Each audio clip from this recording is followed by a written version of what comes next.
alhamdulillah, meskipun sesungguhnya 2 hari 3 hari saya di Kucing ini untuk mengikuti acara BIMIAGA atau Brunei Indonesia Malaysia Philippines East ASEAN Growth Area. Ini adalah sebuah perkumpulan kawasan, kerjasama kawasan antara beberapa negara, terutama beberapa kawasan yang memiliki provinsi-provinsi kawasan perbatasan. Tentu kita harapkan, kita dorong, pemerintah Indonesia mendorong agar pembangunan ekonomi di pada seputaran kawasan ini akan terus ditingkatkan seiring dengan tentu kita akan lahir apa yang disebut dengan pertumbuhan ekonomi pada masyarakat kawasan perbatasan. Kementerian Pembangunan Vertikal ini menetapkan dari 3 kawasan prioritas, salah satunya adalah kawasan perbatasan sebagai prioritas utama dari Kementerian Pembangunan Vertikal. Karena apa? Karena dari 38 kabupaten kota yang berada di kawasan perbatasan, 27 merupakan kawasan yang dikatakan sebagai daerah tertinggal. Itu, Bapak sekalian, terus terang saya sebetulnya beberapa kawasan perbatasan BPLB sudah saya datangi. Baru dari Tikong ini yang kita bisa datang. Sebelumnya saya datang di Aruk Biawak di sana. Kemudian saya juga datang di Nagapadao, Kusiko. Kemudian beberapa perbatasan lain, misalnya di Peru, kemudian di Kero, perbatasan Papua ini.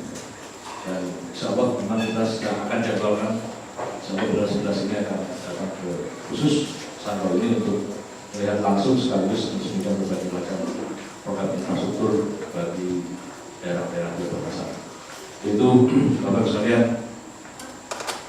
salah satu masalah yang paling utama dari daerah-daerah yang dinyatakan sebagai kawasan perbatasan ini, atau secara umum masalah yang dihadapi oleh daerah tertinggal, terus terang ini adalah masalah fiskal. Jadi saya sering, mungkin untuk analogi, kemarin saya kedatangan Pak Bupati daripada Pariaman.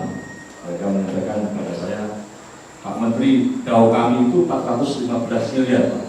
Tapi digunakan untuk belanja pegawai sudah 410 miliar, tinggal 5 miliar saja. PAD kami 25 miliar, tinggal 30. Kami pilkada, Pak, 2 putaran lagi, Pak, habis 15 miliar. Jadi tersisa tinggal 15 miliar saja untuk membangun daerah. Jadi kita bayangkan, kita pikirkan bagaimana daerah-daerah fiskal yang sangat rendah sekali. Ini kita akan upayakan.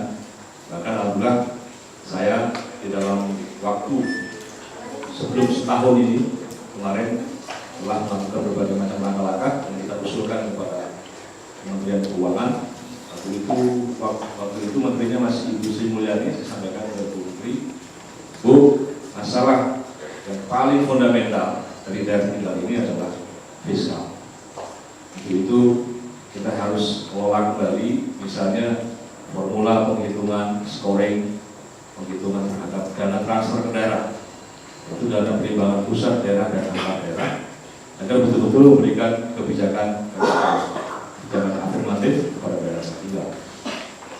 Alhamdulillah ketika itu saya langsung follow up dan tunjangan Dirjen Perimbangan Pusat Daerah, Prof. Matiosmo waktu itu, dan saya sampaikan formula penghitungan dari Kementerian PDT untuk melakukan intervensi kepada daerah tertinggal.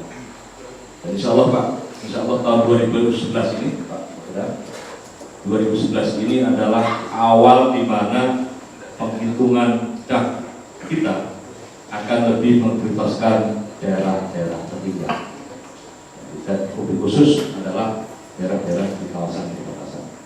Bahkan tadi saya sampaikan untuk 2011 yang dulunya tidak pernah ada yang disebut dengan DAK perbatasan, insya Allah 2011 ini sudah ada DAK untuk perbatasan.